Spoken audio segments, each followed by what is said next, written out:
Praise lord. అందరు బాగున్నారా? దేవుని పరిశుద్ధ నామములో మీ అందరికీ నా శుభాభివందనాలు తెలియజేస్తూ ఉన్నాను.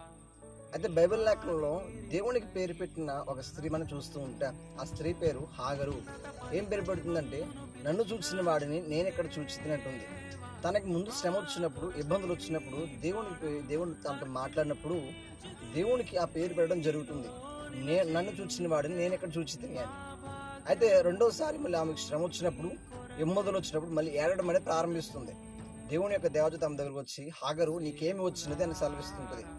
అయితే ఈరోజు కూడా శ్రమలు వచ్చినప్పుడు, ఇబ్బందులు వచ్చి మొదటిసారి వచ్చినప్పుడు దేవుని కృప మన మీద చూపించిన తర్వాత, మన ఇబ్బందుల్లో దేవుని కనికరం మనం చూపించిన తర్వాత దేవుడు ఉన్నాడని నిజంగా నమ్ముతారు.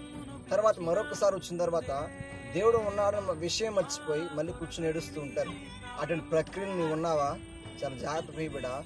మొదట చూసిన వాడు కూడా రెండోసారి కూడా ఖచ్చితంగా చూస్తాడు. అటువంటి కృప దేవుడు మనం చూపిస్తూ ఉన్నాడు. మన ప్రేమను అర్థం చేసుకోవాలి. ఆయన మొదటిసారి ప్రేమ చూపించాడు కాబట్టి రెండోసారి కూడా కనికరం చూపిస్తాడు, ప్రేమ చూపిస్తాడు. అటువంటి బాటలు మనది నడుచుదురు గాక. ఆమేన్.